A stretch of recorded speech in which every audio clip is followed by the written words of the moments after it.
So for part 2 here, to continue on, you do a couple of things you need to remember is you need to remember, whoops, I need to write my plus symbol here. You need to remember that anytime the question says something reacts with something, you indicate that reaction as something reacts with something to form something else, something new. Okay, so a lot of the times we write it down as A plus B, okay, which is our reactants, produces C plus D. Okay, so you need to identify your reactants and your products. The second one was magnesium metal. So this one I'm just going to do the formula for. Magnesium metal is added to hydrochloric acid. Remember, chlorine is Cl, not Ci. Okay, to form magnesium chloride. Now, how many chlorines do you need? If you follow the same steps like we did here, chlorine is just like fluorine. It has 7 valence electrons. So only 1 electron can be added to chlorine, meaning that we need to find a second chlorine atom to go with magnesium. Okay, and hydrogen gas. Now, hydrogen gas we mentioned in class, the special bit about the fact that hydrogen does always exist in nature as a shared molecule.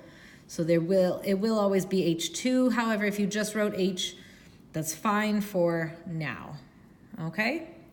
So number 3, chlorine gas. Again, chlorine is one of those special ones that exists as a 2. So all of the halogens, so fluorine, chlorine, bromine, iodine, as well as oxygen and hydrogen, exist in nature as paired elements. Okay? Their names don't change, so it doesn't become dichlorine or difluorine, but when we talk about chlorine gas, that is what we mean. Okay? So it's added to a solution of potassium iodide.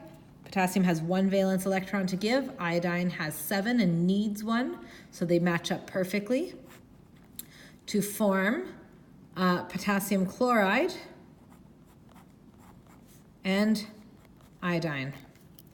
Now, for those of you that were looking at trying to balance, what you need to do is you need to try and make sure that you have the same number of chlorine, potassium, and iodide in the reactants as you do in the products.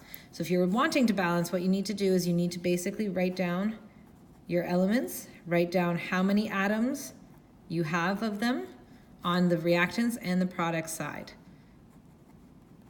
Okay, so here we have 1 potassium on both sides.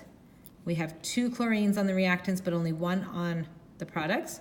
And we have 1 iodine in the reactants, but 2 in the products. So the way that we would do that is try to figure out, okay, how can we get chlorine on the product side to be 2? Well, we need to add a coefficient. So we add a coefficient here, meaning that we now have 2 potassium chloride compounds, making us have 2, just like in math, the coefficient multiplies out, 2 potassiums and 2 chlorines. Okay, now chlorine is the same on both sides, but potassium and iodide are not. So we need to have 2 potassiums on the reactant side and 2 iodines on the reactant side. The way we do that is we put a coefficient here so that we end up with 2 of this compound, giving us, if we multiply that 2 in, 2 potassium, 2 iodine. So a balanced equation for this reaction would be 1 Cl2 plus 2 Ki gives us 2 Kl plus I2. Okay? Number 4 is a little bit trickier, just in the sense that we actually only have 1 reactant, sodium chloride, and that sodium chloride is heated up to break down to form sodium powder, so sodium solid, and chlorine gas. Okay? Again, if you want to balance it, we have 2 chlorine on this side, so we need to add our coefficients. If you are not familiar with balancing, or you are not yet at the point of doing that, just don't even worry about it. Okay? And the last one was sodium crystals. So sodium are combined with oxygen gas to form sodium oxide. Okay, how did I get sodium oxide? Sodium has, actually I need to have a 2 there. Sodium has 1 valence electron, oxygen has 6.